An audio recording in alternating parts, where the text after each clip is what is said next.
ধন্যবাদ। আমরা দেশের যে অবস্থায় এখন আছি, এখন একটা বিশেষ পরিস্থিতি বিরাজ করছে দেশে। এটা বিশেষ বললাম এই কারণে, একদিকে মানুষের মধ্যে সামনে নির্বাচন কি হবে কি না হবে এটা নিয়ে একটা আলোচনা, বিপরীত দিকে পলিটিক্যাল পার্টিগুলির মধ্যে এক ধরনের চিন্তা, এক ধরনের প্রস্তুতি। তার বিপরীতে এই অন্তর্বর্তীকালীন সরকারের কোন উপদেষ্টাকে সরাসরি রাজনৈতিক দলের ব্যাপারে তারা সরাসরি এক ধরনের নেতিবাচক মন্তব্য করছেন। তো এই রাজনৈতিক দলের ব্যাপারে মন্তব্যগুলো অন্তর্বর্তীকালীন সরকারের যে নিরপেক্ষতা, সেই নিরপেক্ষতাকে কি আপনি মনে করেন যে কিছুটা হলেও ক্ষতিগ্রস্ত করছে? আপনাকে অসংখ্য ধন্যবাদ। আমাদের কথা যারা শুনছেন তাদেরকে আমি সালাম জানাচ্ছি, বাংলাদেশের সমস্ত মানুষকে, এবং যারা বাহির থেকে শুনছেন আসসালামু আলাইকুম। আসলে বাংলাদেশে এখন যা হচ্ছে তা হওয়ার কথা ছিল না, আমার চিন্তায়ও ছিল না। আমি যদি 5ই আগস্টে এখন নিজেকে অবস্থান করে দেখি, 5ই আগস্টে কিন্তু আমি এটা কল্পনাও করি নাই যে দেশ আজকের পর্যায়ে এসে দাঁড়াবে। আমার কল্পনা তো ছিল না যে মির্জা ফখরুল ইসলাম আলমগীরের মতো একজন নিরেট ভদ্র মানুষ, শুধু রাজনৈতিক পরিচয় না, পারিবারিক পরিচয়ে, ব্যক্তিগত পরিচয়ে, যাকে সারা দেশের মানুষ জানে, তার মতো ভদ্রলোক খুব কম। তাকে তার নাতির বয়সী ছেলেদের মাধ্যমে থ্রেট শুনতে হবে, বলতে গেলে রাজনৈতিক গালাগালি শুনতে হবে, এটা আমার কাছে খুব দুর্ভাগ্যজনক। এমনকি আওয়ামী লীগের মতো ফ্যাসিস্ট ওবায়দুল কাদেরের মতো বেয়াদ্দব একজন লোকও কিন্তু মির্জা ফখরুল ইসলাম আলমগীরকে এই ধরনের কথা বলে নাই, যা বর্তমান সরকারের দুইজন উপদেষ্টা বললেন, যাদেরকে আমরা বলি আমাদের সন্তান, ছাত্রনেতা ছিল, তারা এখন এখানে মন্ত্রীর দায়িত্বে বসে আছেন। মির্জা ফখরুল ইসলাম আলমগীর যে কথাটি বলেছেন, এটার মধ্যে দোষের কি? উনি বলেছেন যে যদি এই অন্তর্বর্তীকালীন সরকার, যেটা জনাব ইউনূস সাহেবের নেতৃত্বে আছে, এর মধ্যে ভিতরে থেকে যদি কেউ পলিটিক্স করে এবং সরকার থেকে যদি দল গঠন করতে চায়, যারা সেই দলের প্রতি, নতুন দলের প্রতি যাদের আনুগত্য থাকবে, যাদের পদ পদবি থাকবে, they must resign from the government. তা না হলে তো এটা নিরপেক্ষ সরকার, বা এটা তো নির্দলীয়, বা এটা ইন্টারিম গভর্নমেন্ট হলো না। কাজে আপনারা দল করেন, আপনাদেরকে বলছে, আবার আপনাদেরকে স্বাগত জানাই নতুন দলকে। আমাদের সন্তানরা দল করবে, ভালো দল হোক, কিন্তু দল করলে পরে কিংস পার্টি করতে পারবেন না, যে তলারটাও খাবেন, উপরেরটাও খাবেন, আবার নিচেরটা কুড়াবেন, এটা হবে না। এটাকে বলা হয় মুনাফিকি। এমনি 5ই আগস্টের ব্যাপারে এই সরকারের ইয়াং ছেলেপেলেরা মারাত্মক মুনাফিকি করেছে, এবং এটাকে আমি এখন বলি এটা বাটপারি করেছে দেশের মানুষের সাথে, প্রতারণা।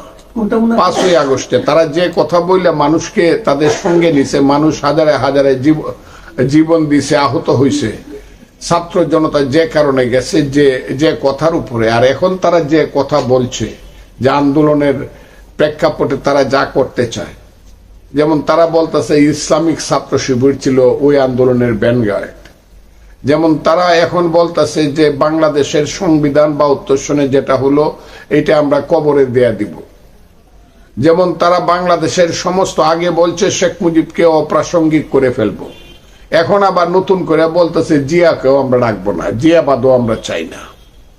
এই কথাগুলো যদি তারা আগে বলতো তাহলে দেখা যেত কত মানুষ সে আন্দোলনে যায় এবং যাইতো কিনা। আমি যদি যাইতাম, আমি যে রিস্ক নিয়ে কাজ করেছি, আপনি যে রিস্ক নিয়ে কাজ করেছেন, আমরা তখন ভাবতাম কাজটা আমরা করবো কিনা, আর গেলে এখন তাদের সাথেই থাকতাম। এটা আমার কাছে মনে হয় তারা বাংলাদেশের মানুষের প্রতারণা করছে, এটা বাংলাদেশের মানুষের সঙ্গে একটা প্রতারণা হয়েছে। এই যে সর্বশেষ যে কথাটা বলা হচ্ছে, যে ওদের একজন নেতা নাসিরুদ্দিন পাটোয়ারি, তিনি বলছেন যে বাংলাদেশে মুজিববাদও চলবে না, জিয়াবাদও চলবে না। তা আমার প্রশ্ন হলো, মুজিববাদ কি কখনো এই প্রসঙ্গটা কি এসেছিল? সে বঙ্গবন্ধু কখনো মুজিববাদের কথা বলেছেন, অথবা ওনার সরকার কখনো মুজিববাদের কথা কি আনুষ্ঠানিকভাবে বলেছেন? অথবা জিয়াবাদ এই শব্দটা তো আমি জীবনে শুনেই নাই। আপনি কি কখনো শুনেছেন যে জিয়াবাদ বলতে কেউ? জিয়াবাদ বলতে আমি কালকেও কথাটা বলেছি, জিয়াবাদ বলে কোনো কথা আমি শুনি নাই। তবে মুজিববাদ কথাটা যেটা, এইটা মুক্তিযুদ্ধের সময় আমি যেহেতু মুজিব বাহিনী ট্রেনিং করেছি, বিএলএফ ট্রেনিং, আমরা দেরাদুনে বৈশা আমাদের নেতারা 4 নেতা ছিল আমাদের বিএলএফ এর। 1 ফজলুল হক মনি, 2 সিরাজুল আলম খান, 3 আব্দুর রাজ্জাক, 4 তুফাইল আহমদ। তাদেরকে নিয়ে সবাই সিদ্ধান্ত করলো যে বিএলএফ কইলে অনেকটা বুঝে যাচ্ছে না, সোজাভাবে এখন যুদ্ধের সময়টা বলতে হবে আমরা মুজিব বাহিনী। এই যে মুজিব বাহিনী নামটা আসছে 62 সন থেকে যে বিএলএফ গড়ে উঠলো, এইটাই মুক্তিযুদ্ধের সময় মুজিব বাহিনী হইল। মুজিববাদটা কি? মুজিববাদটা হইল যখন ছাত্রলীগ ভাগ হয়ে গেল, জাসদ ছাত্রলীগের ব্রিলিয়েন্ট লোকজন চলে গেল under the leadership of Sirajul Alam Khan, তার ছায়া এবং আসম আব্দুর রব শাহজাহান সিরাজের নেতৃত্বে ব্রিলিয়েন্ট ছেলেরা চলে গেল। তারা স্লোগান দিল শ্রেণী সংগ্রামকে ত্বরান্বিত করে বৈজ্ঞানিক সামাজিক বিপ্লবের মাধ্যমে বৈজ্ঞানিক সমাজতন্ত্র আমরা কায়েম করব। অত্যন্ত চমকপ্রদ একটা স্লোগান। এখন ওই স্লোগানটা তো নূরে আলম সিদ্দিকী যারা ছিল বা আব্দুল কুদ্দুস মাখন যারা ছিল, ওই স্লোগানটা তারা তো আর দিতে পারে না। কাজেই তারা সমাজতন্ত্রের স্লোগানটা না দিয়া বলল যে আমাদেরও সমাজতন্ত্র চাই, আমরা গণতন্ত্রের মাধ্যমে সমাজতন্ত্রে উন্নীত করব দেশকে। এইটার নাম দিল, প্রসেসটার নাম দিল মুজিববাদ। এটার পিছনে কিন্তু কোনো থিওরি বা থিসিস ছিল না। সরকারি স্বীকৃতি ছিল? হ্যাঁ, না না তাও ছিল না, না তা ছিল না। কিন্তু ছেলেরা আমরা এটা বক্তৃতা করতাম বা ছেলেরা এটা ছাত্রলীগের। নাসিরউদ্দিন পাটোয়ারি যে মুজিববাদ এবং জিয়াবাদের বিরুদ্ধে ফাইট করতে যাচ্ছে, এটা কি প্রকৃতপক্ষে কোন আদর্শের বিরুদ্ধে ফাইট নাকি একটা ছায়ার বিরুদ্ধে লড়াই? এটা তো একটা ছায়ার বিরুদ্ধে। আর এইসব ছেলে পেলেরা কি জানে? কিছুই জানে না, এরা কিছুই জানে না। আমি এদের যে ইতিহাস নিছি, সেই ইতিহাস বলে তো অবাক হবে তারা। একদিন তো ইতিহাস আমি না বললে আমি বলবো না, কারণ সন্তানের ইতিহাস বাবারা ওইভাবে বলে না।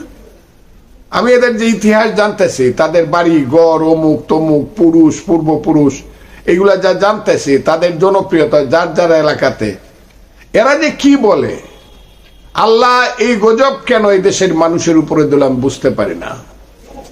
এরা সারা দিন বেয়াদবের মতো কথা বলে, কথা বলবে সন্তান পিতার সঙ্গে, সব পিতার বিরুদ্ধে বিদ্রোহ করবে, কিন্তু সংস্কৃতির সীমা লঙ্ঘন করবে না। তারা কিন্তু সীমা লঙ্ঘন করতেছে। আমি একটু আগেও বলছি যে ঈদের দিন আমার 1 বছরের বড় ভাই যে, তাকেও আমি সালাম করি, নামাজ পড়ি সালাম করি বড় ভাই। বাঙালি কালচার, এটা কালচার। একজন মুরব্বী রাস্তা দিয়ে হাইটে যাইতেছে, আমার চেয়ে 10, আমি চেয়ারে বসে আছি, এমনি উঠে যাই গা। মুরব্বীরা দেখলেই সিগারেটটা লুকায় ফেলি। আমি সুপ্রিম কোর্টে ওকালতি করি প্রায় 50 বছরই প্রায় হয়ে গেছে। সুপ্রিম কোর্টে ওকালতি করি, জজ কোর্ট মিল্লা, টোটাল প্রায় 48 বছর হয়েছে। আমি যদি জানি আমার একদিনের সিনিয়র একজন লোক আছে, তাকে আমি স্যার ডাকি। এটা বাঙালির কালচার। এই কালচারটা এরা নষ্ট করে দিচ্ছে। এই কে ওই নাসিরউদ্দিন পাটোয়ারি কবে কোথায় পলিটিক্স করছে, কোন ইনস্টিটিউশনে কখন কলেজের বিপি ছিল, জিএস ছিল, কোন ছাত্র সংগঠনের নেতা ছিল, কেউ জানে না। এরা একটা, আমি মনে করব এরা একটা, ওই যে জাতিসংঘে বলছে মিটিকুলাস কি না ইংরেজিটা বলছে জনাব, এইগুলা আমার মনে হয় কেন জানি যে এরা একটা সময়ে একটা জায়গা থেকে সৃষ্টি হয়েছে, এদের পিছনে কোনো কালো শক্তি আছে এবং তাদের উৎপত্তি স্থল হলো একটা জায়গা বাংলাদেশের। এরা এখন বিভিন্ন নামে ডালপালা মেলছে, কিন্তু উৎপত্তি স্থল হলো একটা জায়গা। যে কারণে তারা, আমি আগের থেকেও জানি, এখনো আমি দেশে বিদেশে অনেকের সঙ্গে আমি আলাপ করছি, সবাই বলে এটা আগে থেকে এরা বেয়াদব। এই দলের ছেলেরা সব বেয়াদবের মতো কথা বলে এবং মিথ্যা কথা বলে 100%। মানুষকে হেয় প্রতিপন্ন করার জন্য, অপমান করার জন্য প্রয়োজনে যে কোনো ধরনের মিথ্যা কথা বলবে, কিন্তু মুখে থাকবে ইসলাম এবং ধর্ম। জি, যে কথাটা শুরুতে আমি বলছিলাম যে আপনি কি মনে করেন যে এই সরকার, মানে মির্জা ফখরুল ইসলাম আলমগীর বলেছেন, যদি এই সরকার নিরপেক্ষতা বজায় রাখতে না পারে তাহলে নতুন একটা সরকার গঠনের প্রয়োজন হবে নির্বাচনের সময়। আমি বলতে চাচ্ছি, কিন্তু যদি দিয়ে বলেছেন, আমার প্রশ্নটা হলো আপনি এখন পর্যন্ত যা দেখছেন এই সরকারের ক্যারেক্টার এবং এই সরকারের কর্মকাণ্ড, আপনার কি মনে হয় যে এখনো পর্যন্ত এই সরকার তার নিরপেক্ষতা বজায় রাখতে পেরেছে?